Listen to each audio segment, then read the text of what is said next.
Hey everybody, welcome to Money's No Object. I'm your host, Dylan Howell. This is episode number 27 of my YouTube channel and podcast, and I could not be more excited to continue sharing with you some thoughts and knowledge and wisdom about personal finances and continuing to dig into these specific topics that hopefully is helping you, hopefully is assisting you to grow your financial life forward and hopefully taste some financial freedom, maybe even for the first time. And so I'm really excited to continue doing that and continue putting out this content that I've gotten such great feedback on thus far. Today, we're going to talk about something really important that I think will interest you. It's where am I supposed to put my money? Where am I supposed to invest my money? There's so many different choices, and you can really get bogged down in a lot of the things that are out there. I don't want you to be confused. I don't want you to lose your head. So we're going to talk about some of those specific places that you can put your money this week. And the one we're going to focus on today is employer-sponsored retirement accounts. And we're going to talk about how those may benefit you and just give you all the tools and the knowledge that you may need in order to make some good financial decisions for yourself in where to put your money. So let's kick it off now. Before we get too far in though, let me remind you to go down below, hit the big red subscribe button, like this video, leave me any feedback in the comments, and you can also go follow me on social media at MNO with Dylan, or check out my website, www.mnowithdylan.com. If you want to listen to the show and you don't want to watch, you just want to listen, then you can listen to it on Apple or Spotify podcasts, and you can subscribe there as well. All of these are ways that you can continue consuming the content that I put out, and hopefully you can get it however that you want it. And if you want it some way else, I'll do my best to put it out there for you and continue to provide all this free content moving forward. So when I say employer plans, right, I said that's what we're going to focus on today is employer retirement plans. So what do I mean by those? So there are some that no doubt you've heard of. Pensions, traditional pensions are a particular type of employer plan, and I know that you've heard of those. 401ks, that's something that it's the most common investment account in America. It's the most common type of investment account that individuals have, and it's provided by employers. You can get some of your money matched possibly in a 401k, so that's out there as well. Then there's 403bs, which are really, really similar to 401ks, but it's for individuals in educational fields or healthcare or things like that. There's a couple of areas that if you work in those fields, then you may have a 403b and not a 401k available to you. And then there's also profit sharing. Many of you may have heard of profit sharing, where a company or an employer may share the profits that they make with their employees. And so that can be done through something like a 401k or something like that. But that's a particular type of plan that these employers set out that may benefit you. And so today we're going to try to figure out, do these benefit you or not? So I also want to run through a few of these types of accounts that you may not have heard of, but may actually be beneficial. So there are simple IRAs. And so what these do is these allow employees and employers to contribute to traditional IRAs that are set up for the employee. It is ideally suited for smaller employers who are trying to set up their retirement plans for their employees early on. And so this is something that can be very good if you run a small business or if you work for a small business and you want to have some kind of retirement plan available to you. You might talk to your boss about simple IRAs. There are also SEP plans, so self-employed pensions, right? So if you run a particular company or you work for a business who is maybe small or could be of any size, they may have a SEP set up so you can get into these SEP IRA plans, and it's similar to a traditional IRA as well. And so this might be something that could be useful to you, especially if you are working for yourself. Then there's 457 plans. So 457 is typically known as deferred compensation. So it is a plan that employers may allow you to defer the taxes on some of your compensation into the future by putting that money into this type of account. And so those have similar characteristics of the 401k and 403b as well, but it is always deferring the taxes. There's not typically going to be any kind of Roth option or anything like that associated with this 457 plan. And then lastly, the last one I want to talk about that you may not have heard of is an ESOP, ESOP, which stands for Employee Stock Option Plan, right? And so these are where an employer might set up you receiving as an employee a certain amount of company stock or options towards the company stock, or however they may set that up exactly. And that's a benefit to you that is different than traditional retirement accounts and traditional employer plans, but can be very useful in your wealth building journey as well if used properly. So are all of these types of plans, the ones that you have or have not heard of, are they special? And the answer is yes and no. So some of them provide some benefits that others don't, and that's great. But you're only going to be able to have them and contribute to them and use them for your benefit really as long as you're working for whatever company is providing that for you. And so that's a potential downside.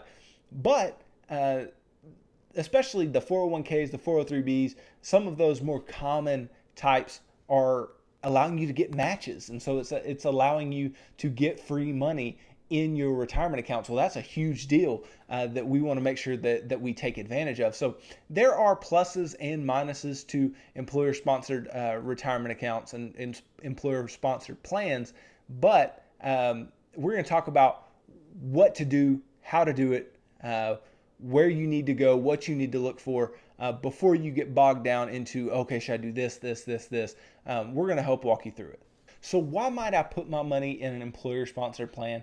Well, one reason that I just alluded to is the match, right? Matches are huge. That's why if you go back to the financial action plan, one of the first things that I talk about and the first investing step that I talk about is investing up to the match if you have an employer-sponsored retirement plan that offers a match to you. And all this match is you put a certain amount of money in, and so does the employer. So they give you free money if you put in a certain amount. And that's huge. That's ginormous. You're getting 100% returns on your money immediately. And so that's a particular reason that you would invest in an employer-sponsored retirement account, because it's free. It's free money. I want all the free money that I can get. Therefore, I would take advantage of that if possible. Another reason that we may go to employer-sponsored plans is that they have higher contribution limits. So what do I mean? Well, a traditional IRA or a Roth IRA in 2020 has a contribution limit of $6,000 if you are under the age of 50. And if you are 50 or older, that jumps up to $7,000 annually. Well, the difference between those and the 401k, 403b, and 457 plan, contribution limits are extremely different. The difference between that contribution limit and the contribution limits of the 401k, 403b, and 457 plans is quite large. And so all of those three plans have a contribution limit of $19,500 this year. This is 2020 if you are under the age of 50. If you're 50 or older, that increases by $6,000, and it's a lot of money to be able to put in a retirement account if you need to invest that amount to get up to, let's say, 15% of your income, or to reach towards the retirement number that you're trying to reach to. And we've talked about both of those things previously. And what this can do is allow you to get more tax advantaged money put away than in an IRA. So in a traditional 401k, 403b, 457, whatever, you'll be able to defer your taxes longer and get the tax deductions now. But if you were to do it in a Roth, well, then you can have more tax-free money later and more money to grow tax-free for you. And that's somewhere that I want to look particularly at is the Roth option. Well, Roth is income limited when it comes to IRAs. So Roth IRAs have income restrictions. Well, Roth 401ks and 403bs do not have income restrictions. So no matter what you make, you can put money in a Roth 401k or 403b And that may be really useful to you if you can't put money in a Roth IRA. And so that's another distinct advantage. And you can really take advantage of something that you couldn't get your hand on directly beforehand. And that's another reason that we may invest in an employer-sponsored plan. And then there's regulatory advantages as well. So there's ERISA protection, ERISA. And I'm going to read a little bit about that for you to just kind of let you know what exactly this is and how this may help you. So the Employee Retirement Income Security Act of 1974, ERISA, is a federal law that sets minimum standards for the most voluntary established retirement and health plans in private industry to provide protection for individuals in these plans. So it helps to provide protections for you in your retirement plans. And it requires plans to provide participants with plan information, including important information about plan features and funding. So you're going to be able to receive all the disclosures that you need to receive, and you should look through those, even though most of us don't. So you definitely should look through those and go through and maybe have somebody help you look at them as well. But the ERISA Act also provides fiduciary responsibilities for those who manage and control plan assets. So if you don't know much about a fiduciary, you can look it up, but it's basically individuals who must work in your best interest as an investor, as a client. So you can learn more about that, but it requires them to be a fiduciary, which is a big deal. And then it also requires plans to establish a grievance and appeals process for participants to get benefits from their plans, and gives participants the right to sue for benefits and breaches of fiduciary duty. So if they don't do the things they're supposed to do, if the plan doesn't, then you have legal rights to go after them and to get back what is rightfully yours. And so this is good news for the investor, and it is a reason that we might feed money into an employer-sponsored plan, but it's not primary in my mind as to why you would do so, but it is a distinct advantage. Another thing about employer-sponsored plans is that they reduce friction to investing. And what do I mean by that? Well, these deductions are coming straight out of your check before you even receive it. You don't ever see that you invested this money. It leaves your check and goes to that account. You don't have to actively deal with it. And it's not coming out of your bank account either. It's coming directly out of your check beforehand. And that's a big deal, because whenever you take away frictions, so things that are going to get in the way from someone investing, then they will invest, and they will invest more, and they won't miss the money that they invest. So especially for those who are new to investing or need some kind of push to get to that place where they'll be able to invest, these can be really useful benefits because you don't have to feel it as much. Yes, you'll have less income coming home because of the fact that it was taken out of your check, but it's not so much in your control to determine, do I invest, do I not invest, you make that one-time decision and say, yes, I'm going to invest X percent or X dollar amount, and then it'll go without you even having to say anything or make any determinations. And so it can allow you to take the frictions of investing away, which is a huge deal, and will allow you to build good financial habits.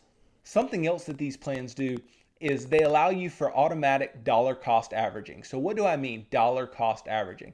Well, when you're buying investments systematically, so when you're putting money in, every 2 weeks or every week or however often you get paid, and let's say you're putting the same percentage of your income or the same dollar value into your investments, then what you're doing is you're buying your investments no matter at what point they are in their growth. So, if an investment has a really high valuation, you're buying it there. If it has a really low valuation, you're buying it there.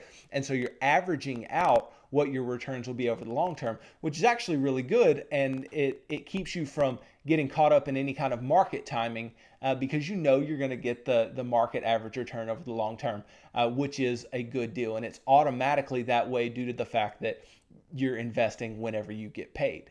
Employer-sponsored plans also have a benefit over things like IRAs in that they have earlier distributions. So if you leave your money in an old 401k, then you can take that money out starting at age 55. Whereas with an IRA, it's 59 and a half before you can get your hands on that money.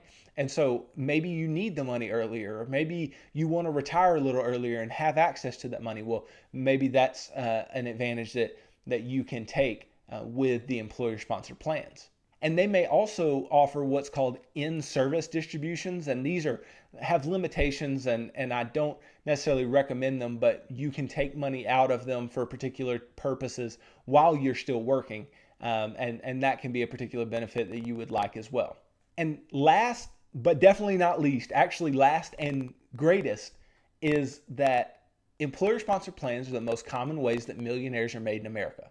So Chris Hogan, in his book, Everyday Millionaires, they did the largest study of millionaires in America that's ever been done, over 10,000 millionaires in America, and found that 79% of them, 79%, that's vast majority, said that they reached millionaire status in large part due to their employer retirement plans. That is huge. If you knew that, if you know that, and I'm telling you that, so you know now, then why wouldn't you take advantage of these things? They obviously have some advantages that will help people get to that wealth building potential that other accounts may not have.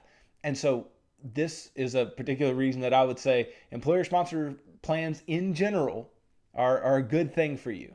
Because what we want to do is we want to follow the people who have set good habits. If you want to be a millionaire, you don't go to somebody who is bouncing around between jobs and is not making a lot of money and is not making good financial decisions. You don't go to that person to learn how to be a millionaire. You go to a millionaire to learn how to be a millionaire. You go to people who know how to get there to get to where you want to be. And so we don't want to listen to anecdotes, and we don't want to listen to people who say, oh, you can't get ahead and you can't do all the things you wanted to do because you're from this place, or you're of this race, or you're of this gender. It's not necessary. It's not. There are all kinds of disadvantages that individuals have. But if I know that I can become a millionaire via something, if there's a high correlation between taking advantage of something and getting to a place that I want to get to, then I'm going to take advantage of that thing. And that thing, in this case, is the employer-sponsored retirement plan.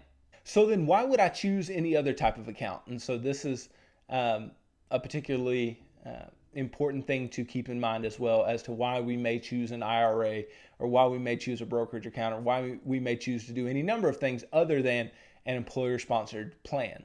First off, it may have bad investment choices.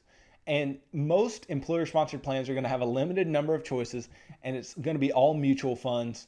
And you may not find anything in there that is far too enticing, and it may not meet your immediate needs. And that's okay, and we'll take it for the advantages that we can get it for. But having bad investment choices may be a reason that we would go to a different type of account, that we have more control over what the investments in those accounts may be. Further, these employer-sponsored plans may have higher fees.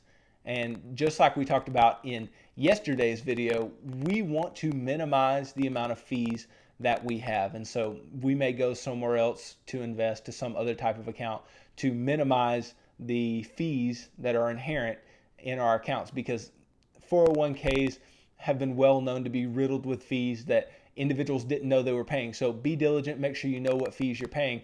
But if they're too high and they're not as beneficial, then you may need to move to a different type of account to invest. Then it may also lack some tax advantages that we want to take advantage of. So I said earlier that yes, with an employer-sponsored plan like a 401k or a 403b, you can make as much money as you want and still contribute to a Roth portion. The problem is that not all employers give you a Roth option, and that can be an issue. They're far more prevalent than they ever have been. But if they're not giving you that Roth option, I may need to go to somewhere like a Roth IRA in order to get those benefits. And that would put some restrictions on me income-wise and contribution limit-wise. But those tax advantages may be more important, and maybe the restrictions don't apply too heavily to my place in life. And so being able to discern whether we can get the tax advantages we want, because we want as much Roth money as we can get. We want as much tax-free money at the end of the day as we can get. And so getting to that place is extremely important. Then the last reason I want to talk about that you may not want to invest in an employer-sponsored plan is simply loans. And you may say, well, why is that a bad thing?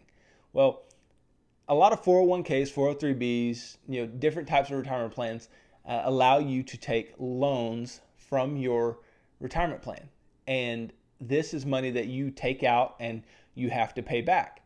And I don't want you to be tempted into doing that, especially if you know yourself, especially if you know that if I have access to money, if I have access to particular funds that I've put in or that I've invested, then I'm just going to take them and spend them on what I want to spend on when I get that first itch to do so. I don't want you to be in that place. These loans you have to repay with interest to yourself, which you may say, oh, it's not so horrible. Well, you miss out on the growth of that money in the meantime. And if you don't repay before you quit or are terminated from the particular job that's offering this retirement plan, then you have to pay it all back all at once, or all of that money becomes taxable and they'll tack on fees to you. And that can be a big issue given how much money you may take out in a loan. I do not condone dipping into retirement accounts unless you are in a situation where you have to do so. And when I say have to, I mean bankruptcy, foreclosure, your financial life is about to fall apart if you don't. That's the only reason I would ever do a loan or something like that. Otherwise, I can't wrap my mind around taking money that is growing for me and doing something else with it, and that is not going to be as beneficial. So even though loans can be enticing, I don't want them to entice you into using them. So your plan might have them, but you have to know yourself and know your limitations and not be driven to take that money out the next time you're in a tight spot. That's why we have emergency funds. That's why we have these types of things set up before we're doing heavy investing, because I don't want you to be enticed to grab at those things. I want you to grab at your emergency funds, at the money that is liquid and ready that you have, that is not going to be penalized and not going to be taxed. So that's a downside of retirement plans, but a lot of them have them, and you're just going to have to be diligent and know yourself whether or not that is going to be something that could hurt you long term. So some quick rules for investing in employer-sponsored plans. So the first thing that you want to do, and we've talked about this before in the financial action plan and many other times, is you want to take the free money first. So take the match that they offer you if they offer you a match. If they do not, then obviously you're not going to be able to take advantage of it. Then what I would do is I would go to Roth IRAs next. Now, why Roth IRAs? Well, because Roth IRAs give you more investment choices. They allow you to have tax-free growth. They allow you to have less fees, all these types of things. So I would go to Roth IRAs. And we'll talk about why IRAs are good or bad, or the benefits and the downfalls of those tomorrow. But I want you to know that I would go there next. Then I would say, okay, the Roth 401k or 403b, if offered, I would go to that. So you notice I did match, because that's 100% returns, then Roth, right? So take advantage of any Roth accounts that you can, okay? Then traditional. So then I would go to traditional IRAs and the traditional 401k, 403b, and start to max those. And yes, there are income limits on Roth IRAs. So I know if you get to that point and you make enough income, you're like, well, I can't do that. You can do a backdoor Roth IRA, and I'm not going to dig into that here, but you can look that up, and I'll talk about this later. But I don't really want to get into it too much right now. But you can do a backdoor Roth IRA and get to where you have more Roth assets. So just remember this: match is greater than Roth is greater than traditional. So we want to use our employer-sponsored plans for the tax advantages that we can get, but we also don't want to be incurring too many fees or have too bad investment options when we don't have to, and we can choose things that are better. And when you're investing in your employer plans, you may not have great investment choices, and that's okay. Find some good index fund in there, like an S&P 500 or something like that, if you don't have other good options. That way, you'll be able to make market returns, do well, yet still grow your money at a reasonable pace while not taking on all of the brunt of fees and uncertainty with not knowing what you're invested in and not knowing what something may do or what you need to be investing in, things like that. Find you a good index fund and put your money there if you're just starting out and you need somewhere to put your money. Otherwise, find somebody to help you. Find somebody to help you make these decisions. These are very delicate decisions to make, and there can be a lot of confusing choices. So I want you to make the best decision for yourself, and I want you to invest in things that are going to help you grow your money long term. But just remember that the primary marker of a millionaire and the primary marker of those who build wealth in retirement accounts is the individuals who actually put money in there. You have to be putting the money in, and you have to be putting it in a way that will be advantageous to you. So don't stress over the investment. Stress more about, am I putting money in? Am I doing all the right things? Am I building the good habits? So at the end of the day, employer plans can be a great asset to you and can be something that you can use in your wealth building journey. There are some particular disadvantages that we talked about, and there are a ton of accounts that we didn't really dig into. I named them at the front end, and we didn't dig too far into those, but we will dig in later on as we move forward. I just wanted you to get the highlights of an employer plan, what they are, what the typical ones do, what are the typical advantages and disadvantages of these plans. And I hope this was helpful. This is the most common type of investment account. So you may have one. You may be thinking about getting into your employer plan. Watch this video over again if you need to get more and more information. But weigh the advantages and disadvantages and realize if this is something that will be helpful to you and will be advantageous to your wealth building journey long term. I would say they're definitely worth your time and attention because anything that makes millionaires is something that I think we should be interested in. Thanks again for watching this episode. I really appreciate you guys. Go down below and subscribe for me if you can. Like this video. Leave me any feedback in the comments. If you're on Apple or Spotify, go and subscribe there. If you're listening to that podcast version of this show, follow me on social media at MNO with Dylan. Check out the financial coaching services that I offer on my website, www.mnowithdylan.com. And maybe that would be a really useful thing for you to do, to work face-to-face with me. Additionally, tune in tomorrow. I'm going to be talking about something that I touched on several times today, and that is IRAs. And so we'll talk about what those are, how to use them, and how they may be advantageous to your financial life. And then, like I said yesterday, tune in this weekend, Saturday and Sunday. I'm going to start putting out clips of the past week's videos, so some shorter clips that may be more digestible instead of the longer weekly rewinds that I've been doing, and just see how you guys like that and see the feedback that I may get from those. So hey, thank you guys again for tuning into this episode of Money's No Object. I'm your host, Dylan Howell. God bless.